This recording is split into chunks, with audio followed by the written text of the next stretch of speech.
네, 오늘 저는 주신 말씀을 통해서 영원히 변치 않아야 할 신앙 고백이라고 하는 제목을 가지고 하나님 말씀을 증거하겠습니다. 학생들이 보통 학교에 입학하게 되면 열심히 공부를 하게 됩니다. 그러다가 대략 한 2달이 있으면 중간고사를 보게 됩니다. 중간고사 시험을 범으로 말미암아 학생 스스로 자신의 실력을 한번 평가해 보라는 거죠. 그리고 또 한 2달 지나게 되면 이제는 학기말로서 그동안 지난 중간고사 이후에 또 공부했던 분량을 가지고 시험을 보게 됩니다. 여러분, 학생의 시험 보는 것은 어려운 일이죠. 그러나 그 시험이 있음으로 말미암아 자신의 성적을, 자신의 실력을 정확하게 평가할 수 있다라고 하는 것입니다. 이것은 시험을 치르는 학생들에게만 해당되는 사항이 아니라 시험을 내는 선생님들에게도 해당되는 것입니다. 무슨 말이냐면 자신이 가르친 학생들이 얼마나 내가 가르친 대로 이해하고 있는가를 시험을 통해서 학생들의 실력을 보게 된다는 것입니다. 마찬가지로 오늘 저 여러분들에게도 우리의 신앙생활에도 분명하게 자기 평가가 있어야 한다는 것입니다. 무슨 말이냐면 우리가 예수님을 믿고 있는데 나는 정말 예수님을 얼마나 어느 정도로 믿고 있는가라는 거죠. 로마 10장 말씀 보게 되면 사람이 마음으로 믿어 의에 이르고 입으로 시인하여 구원에 이르느니라 라고 했습니다. 마음으로 믿어야 합니다. 마음으로 믿어야 의에 이른다고 했는데 이 말은 신앙의 내적인 확신을 의미합니다. 그리고 입으로 시인하여 구원에 이르게 된다는 것입니다. 이 말을 보게 되면 마음으로 안 믿어지면 입으로 시인할 수도 없게 된다는 것입니다. 그러니까 신앙생활은 마음으로 믿는 것과 입으로 시인하는 것이 신앙의 기초이며 신앙의 전부라고 하는 것입니다. 우리가 온전한 신앙생활을 얘기할 때 우리는 어떻게 하는 것이 우리의 신앙생활이 온전합니까? 그것은 표대를 바라보는 거예요. 우리의 표대는 무엇이어야 되겠습니까? 우리의 표대는 바로 예수 그리스도이신 것입니다. 변하는 사람이나 변하는 환경에 우리의 표대를 둔다면 그것은 그 신앙은 어긋날 수밖에 없는 것입니다. 오늘 본문에 보게 되면 우리가 어떻게 우리의 신앙을 점검할 것인지를 본문에서 교훈을 주고 있습니다. 그 첫 번째는 예수님에 대한 잘못된 신앙 고백을 하는 사람들이 있습니다. 13절 말씀인데요. 예수께서 빌립보 가이사랴 지방에 이르러 제자들에게 물어 이르시되 사람들이 인자를 누구라 하느냐라고 했습니다.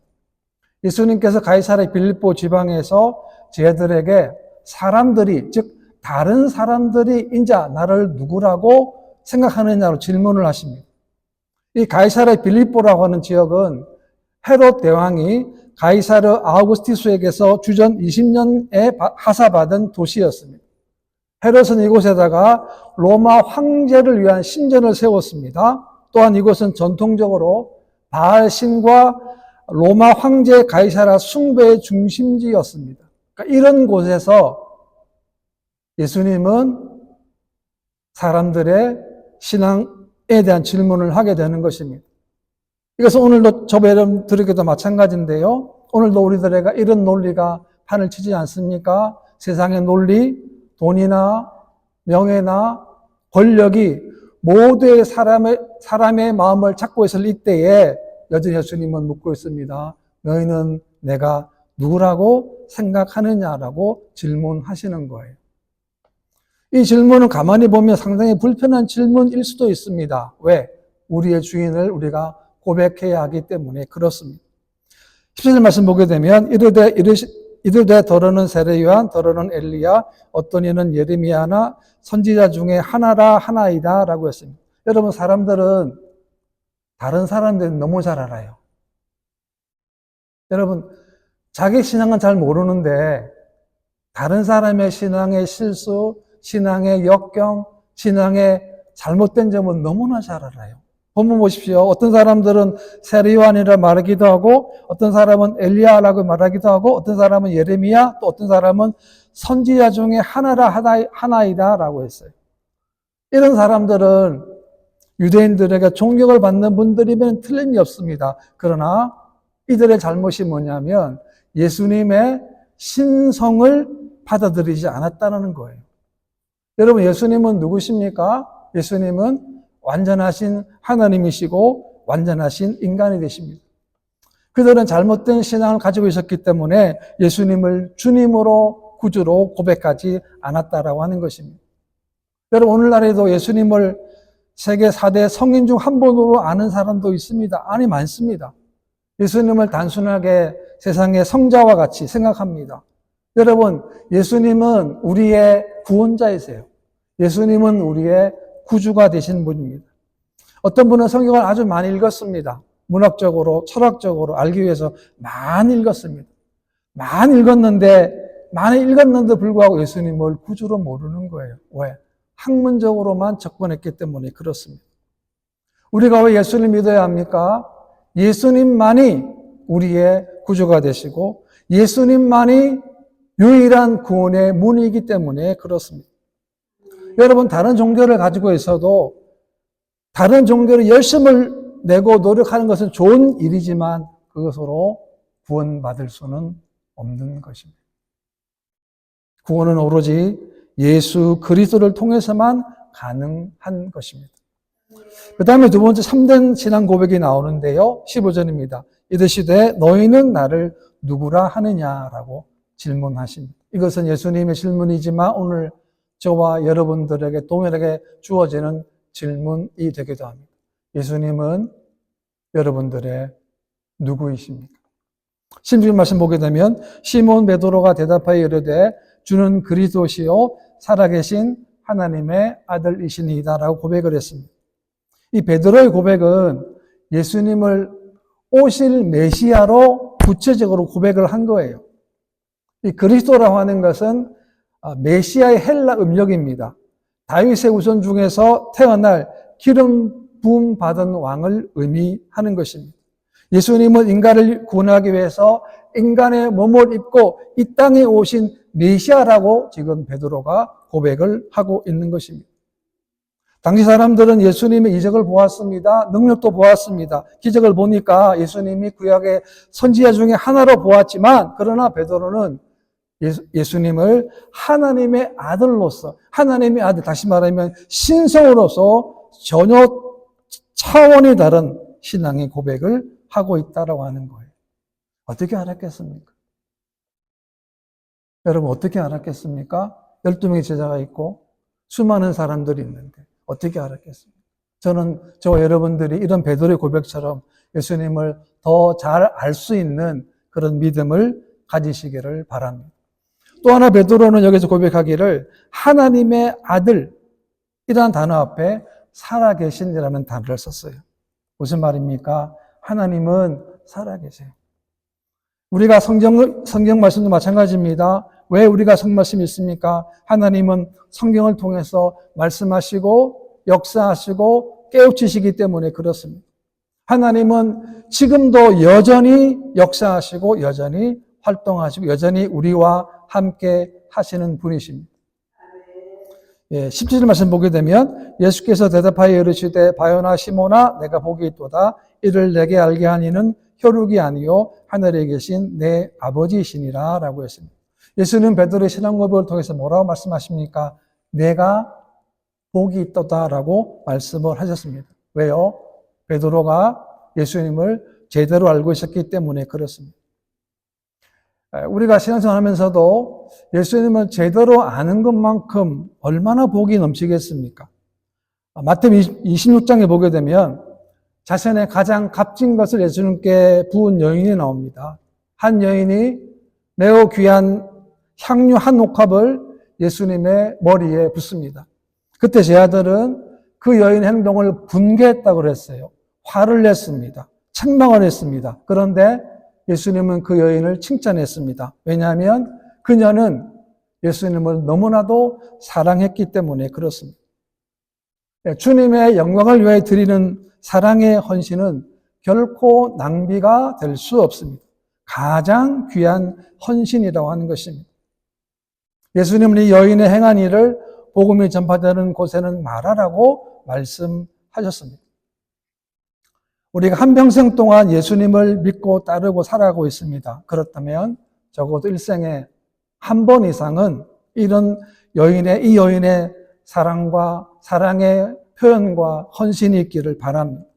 나의 가장 귀하고 값진 것을 주님께 드리는 신앙을 말하는 것입니다.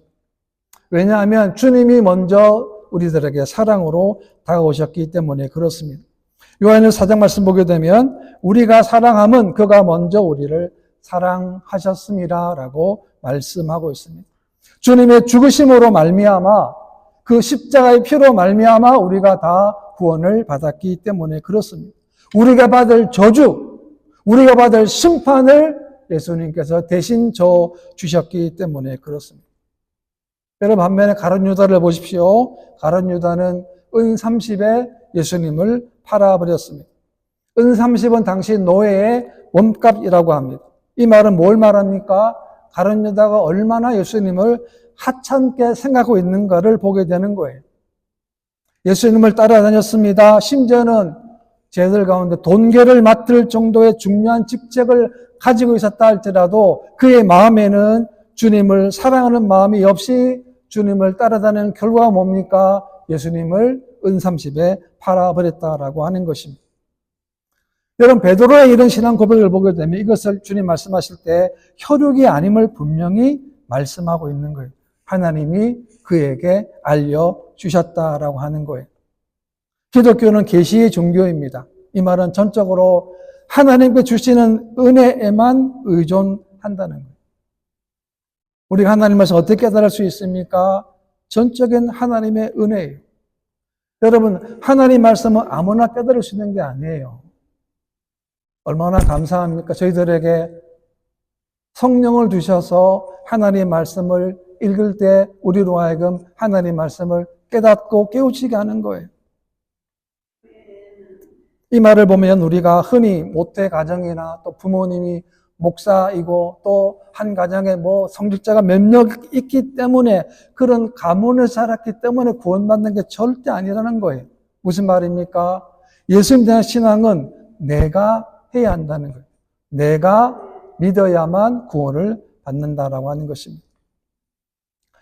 저희 아내는 한 2달 동안 다시 병원에 들어갔다가 이제 병원에 퇴원을 해서 지난 주간에 캔서 나치로 들어가게 되었습니다.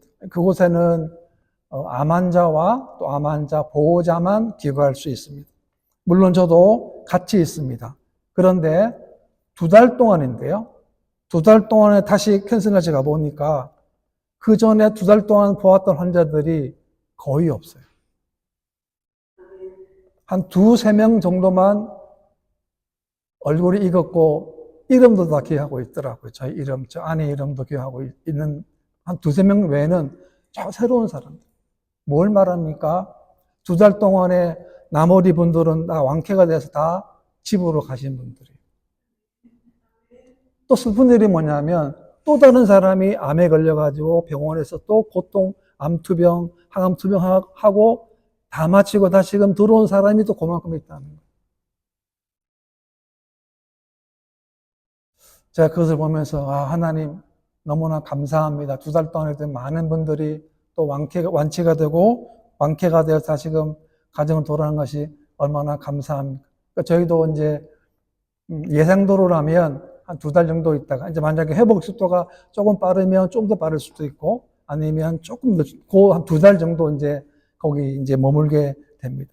저는 이 사실을 보면서도 우리가 정말 고백해야 될 게 뭐냐? 예수님이 메시아이시고 예수님이 주님이시고 예수님이 그리스도라고 하는 사실인 것입니다.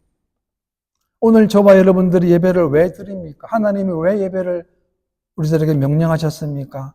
우리의 주님이시기 때문에 그렇습니다. 그분이 계시기 때문에 예배 드리는 거예요. 우리는 사람 앞에가 아닙니다.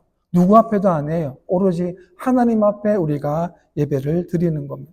18절 말씀 보게 되면 또 내가 내게 이르노니 너는 베드로라 내가 이 반석 위에 내 교회를 세우리니 음부의 권세가 이기지 못하리라 라고 했습니다. 여러분 주님은 베드로의 신앙 고백에 2가지 복을 주시는데 첫 번째는 주님의 교회를 세우시겠다는 겁니다. 여기서 말하는 교회는 외형적인 건물로서의 교회가 말하는 것이 아니고 진정한 거듭난 성도들로 이루어진 교회를 말하는 거예요. 이 땅의 모든 교회는 주님의 교회입니다. 그래서 주님이 주인이라는 것입니다. 그러니까 오늘날 교회가 흔들리고 어려움 겪는 가장 중요한 요인이 뭔가? 그것은 주인이 주님이 아니고 사람이 되기 때문에 그렇습니다. 여러분, 교회의 주인은 목사도 아니고 장로도 아니고 그 누구도 아닙니다. 교회의 주인은 예수 그리스도라고 하는 것입니다. 네, 그렇기 때문에 주님의 교회는 음부의 권세가 이기지 못한다는 거예요. 음부의 권세는 뭐냐면 교회를 파괴하려고 하는 모든 적들을 말하는 거예요. 그러나 주님의 교회는 예수님의 신앙적 기초가 된 공동체이기 때문에 절대로 음부의 권세가 이길 수 없다는 거예요. 왜? 주님이 지켜주시기 때문에 그렇습니다. 19절 말씀 보게 되면 내가 천국 열쇠를 내게 주리니 내가 땅에서 무엇이든지 매면 하늘에서도 매일 것이요 내가 땅에서 무엇이든지 풀면 하늘에서도 풀리리라 하시고 라고 했습니다. 하나님은 베드로의 고백 위에 천국의 열쇠를 허락해 주신 거예요. 여러분, 열쇠의 이미지가 뭐겠습니까? 열쇠 이미지는 집을 관리하는 청지기의 역할을 암시하는 거예요. 그러니까 열쇠가 있어야 집에 들어가는 것처럼 그렇다는 거예요. 하나님 베드로의 신앙 고백 위에 하나님 나라의 복음의 열쇠를 그에게 허락해 주셨습니다. 또 12 사도들에게도 허락해 주신 거예요. 여러분, 천국은 미래적인 천국을 말하기도 하지만 동시에 오늘 현실적인 천국을 의미하기도 하는 것입니다.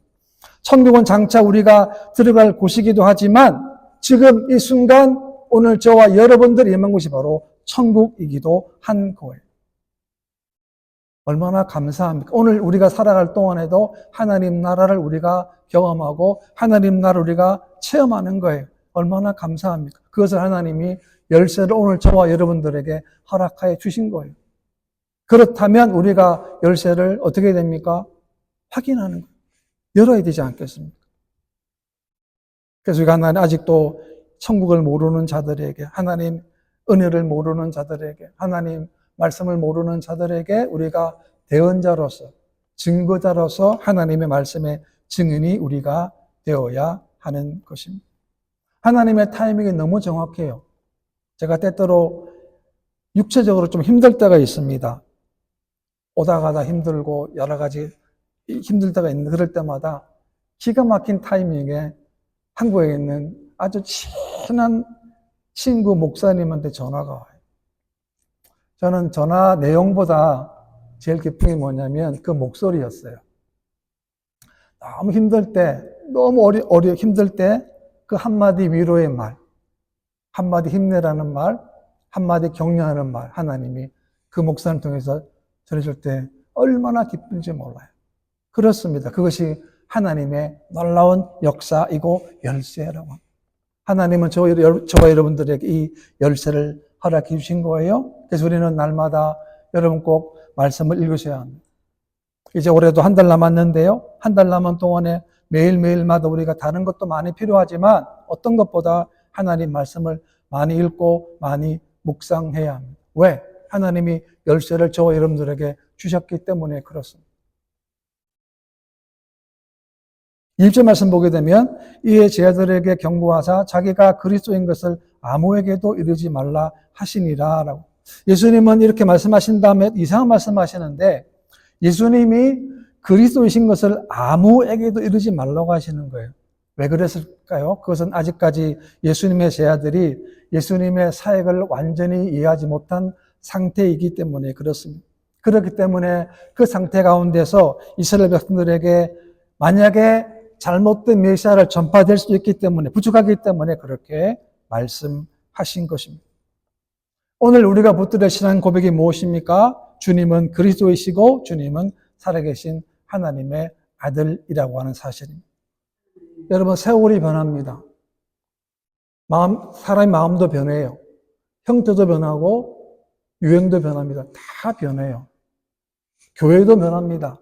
교회 색깔도 변하고 있습니다. 예전에 제가 어릴 때만 해도 목사님들이 강단에 서만 설교했지 요즘 뭡니까? 강남 밖에 나와가지고 무슨 연예인 비슷하게 하는 게 요즘에 좀 유행하는 것 같아요. 상상을 못했습니다. 옛날에는. 근데 요즘에는 막 약간 그런 게 좀 퍼지는 것 같아요. 앞으로는 어떻게 될지 모르겠어요. 교회에 옛날에 방송이 어디 있었습니까? 요즘에는 온갖 방송들이 어떻게 변할지 몰라요. 교회의 모습들, 또 우리의 모습들 변할지 다 모르지만 우리가 정말 붙잡아야 될 것이 뭐냐? 예수님은 그리스도시고 살아계신 하나님의 아들이라고 합니다. 그분이 여러분들 구원하시기 위해서 하늘에서 내려오셨어요. 그분이 여러분 구원하시기 위해서 여러분 죄를 사하시기 위해서 십자가에서 온갖 멸시와 천대와 모욕을 다 받으셨지만 다 참으셨어요. 왜? 왜 그랬습니까? 우리를 너무나도 사랑하셨기 때문에 그렇습니다. 여러분, 그 사랑이 그 한 번의 사랑이 아닙니다. 지금까지도 그 사랑이 계속 이어지고 있고 앞으로 우리가 이 땅을 떠나고 영원한 하나님과 갈 때까지 그 사랑은 지속되게 될 것입니다. 왜? 그분은 지금도 살아 계시기 때문에 그렇습니다. 이 믿음으로 날마다 승리할 수 있는 저와 여러분 되시기를 주님의 이름으로 축원합니다.